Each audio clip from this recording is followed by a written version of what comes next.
Pop Entertainment News сонгодог булан маань та бүхэндээ хүрж байна. Ингээд надтай хамт Монгол Улсын филармоны симфони оркестр найрал хөгжмийн удирдаач Батбаатар.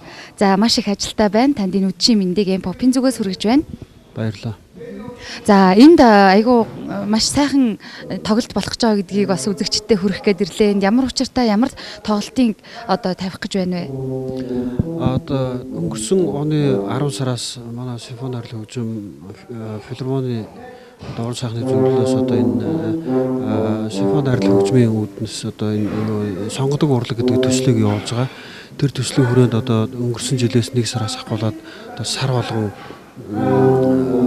сонгодог уран бүтээлчдийг одоо үе дараалж одоо классик, романтик тэгээд импрессионист гэдэг одоо энэ сонгодог урлагийн төрлүүд ийм үе шатууд байдаг. Тэгээд эдрийг одоо хийж эхэлсэн.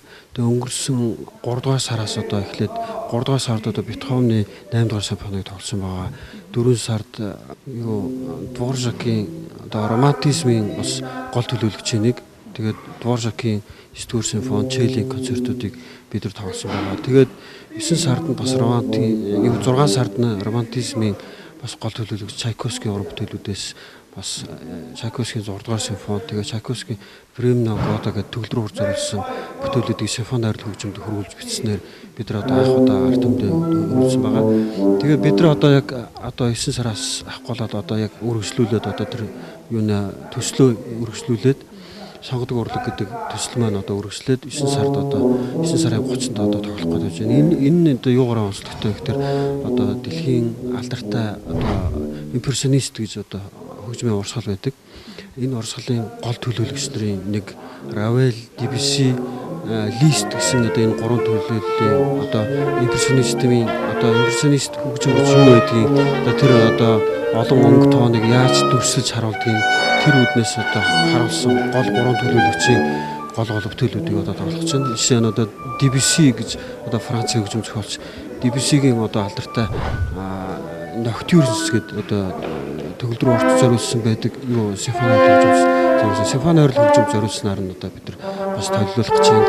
Равелийн бас яг сентиментал вальс гэж одоо яг Венийн классикуудын дэг жаягаас арай өөрөөр бас ингэж вальс гэдэг хөгжим бас арай өөрөөр ингэж тоглогдож болдгиймаа гэдэг утгаараа Равел гэдэг хөгжим зохиолч одоо 8 хэсэгтэй ийм сентиментал вальс гэдэг бүтээлийг бас 1911 онд бичсэн байдаг. Тэгээд тэрээр 1912 онд симфони найрал хөгжимд зориулж бичснээр тоглосон байдаг. Тэгээд манай симфони найрал хөгжим бас одоо энийг тоглох гээд 3 дахь уран бүтээл нь болох төр одоо ард түмэнд бас яг ард түмэнд их алдартай хөгжим зохиолоос нь хүргэе гэж бодож байгаа.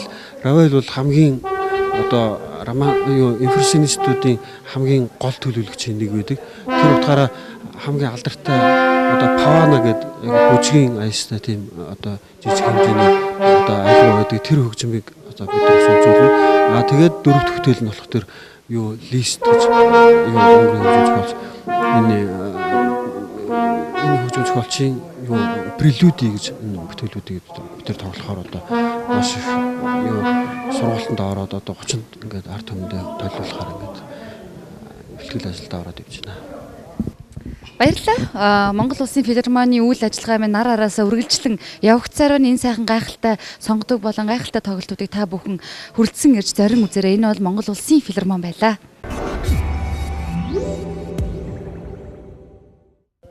Pop Entertainment News сонгодог булан маань та бүхэндээ нэгэн баяртай мэдээгээр уулзж байгаадаа таатай байна. Ингээд Унгар улсын Будапешт хотноо олон улсын дөрийн дулаачдын уралдааны 2 дугаар наадмаас Монгол улсын Дөрвөж Эрдмийн театрын гоцлол дуучин солин тэргүүний ажилтан анх баяр тэргүүн байрыг аваад ирлээ. Баяр хүргэе. За баярлалаа. За ингээд сэтгэл гэж хүм болгон л асуудаг шүү дээ.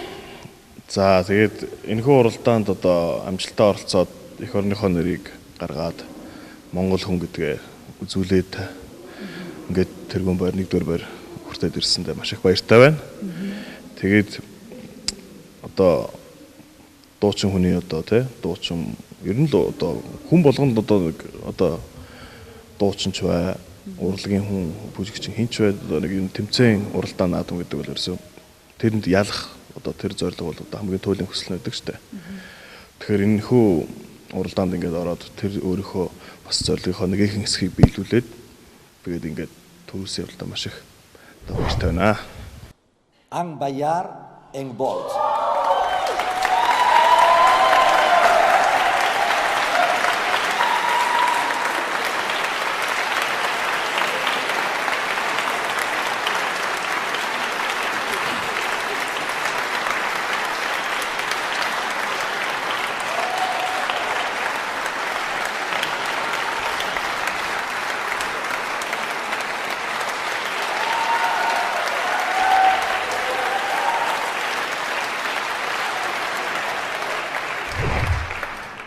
Баяртай байгаа. Монгол улс маань ард иргэд манаас бүгдээрээ баярлаж байна. Тэгээд энэ мэдээллийг тал тишээл бас цацаж түгээж байна. Өөрөө бас шагналыг авчирсан бас ийм хүн байгаа. Тэгэхээр энэ удаагийн наадам байна. Бусад энэ улсуудаас ялгаа нь юу вэ? Юугаараа их тийм чанга давуу байв? Хэцүү. Энэ удаагийн тэмцээн ер нь бол Европт болж байгаа тэмцээнүүд бол ер нь бол шансаа маш өндөртэй байдаг. Ер нь шагналын сан өндөртэй болохоор дуучид одоо маш сайн дуучид ирдэг. Тийм. Тэгэхээр ер нь Европ руу гарсан тэмцээн болгон ер нь их чанартай гэж манайхан ер нь ойлгоход болно. Тийм. Манайхан ч одоо яг нөө хуучин үеийнхээ одоо би муулж байгаа юм шиг л дээ хуучин тийм. Ер нь тэрийг бас шинжилээсэй гэсэндээ бас хэлж байгаа. Одоо хуучин дуучдынхаа явсан уралдаанууд яг энэ одоо мэддэг. Тэр ч бас буруу биш л дээ. Одоо өөр хүн явдаг гэсэн болохоор аргагүй шүү дээ. Тэгээд одоо ингээд залуу дуучид гарч ирээд одоо ийш тийшээ ингээд маш олон тэмцээн ингээд яваад эхлэхээр хүмүүс одоо мэдгүй уралдаан маш их байна. Тэгээд энэ уралдаан бол одоо Эво Мартон гэж одоо дэлхийн одоо яг дөөр одоо сонирхдаг хүн бол тэр хүнийг л мэдгүй хүн гэж байхгүй. Одоо дэлхийн одоо номер 1 Турандот те одоо Метрополитан, Ла Скала одоо бүх дэлхийн одоо айл театруудын бүгднгийнх нь уцалт дуучин. Тийм одоо алдартай дуучин одоо Өнгөрийн дуу мингшүүн ийм мундаг одоо эмэгтэй сопрано холбоотой юмны нэрмж тэмцээн. Тэгээд энэ тэмцээн бол одоо бусад тэмцээнүүдээс би бас Европт тусны ганц хоёр уралдаанд орж ирсэн. Тэрнийг бодвол өөрийнхөө одоо тэмцээнийхээ нэр хүндийг одоо энэ хоёр дахь удаагийн анх одоо энэ дөнгөж эхэлж байгаа болохоор тэмцээнийхээ нэр хүндийг өсгөхийн тулд маш одоо шагналын сангаа өндөр тавьж хоёрдугаарт зохион байгуулалт одоо тэр дуу одоо ард одоо ажиллаж байгаа хүмүүс бол үнэхээр дээд зэрэглэлийн байлаа. Тэр одоо шууд дамжуулалт тэр үнэхээр л одоо манайхан бол одоо Ингэж хийвэл гоё юм аа гэж бодоо тий. Ингэж хийвэл гоё юм аа гэхээсээ илүү тэрийг очиж үзээсэй. Манайх бол тэрийг хийхэд бас болоог байгаа шүү дээ тий. Манайх бол тэр үнэхээр техник хэрэгслийнхээ хувьд ч юм уу эсвэл хүмүүсийнхээ яг юуны хувьд үнэхээр болоогүй юм байна да. Бид нар бас их суралцах хэрэгтэй байна. Тэрийг бас хүмүүс очиж үзээсэй. Ийм сайхан юм мэдрээсэй гэж боддог.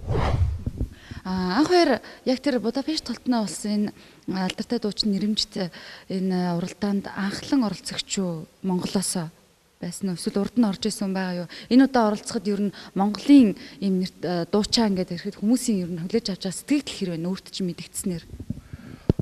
Би анх удаа оролцсон. Тэгээ өмнөх нэгдүгээр уралдаанд бол манайхаас хүн оролцоогүй. Тэгээд Монгол хүн гэдгийг бол одоо ерөнхийдөө таниад эхэлсэн шүү дээ.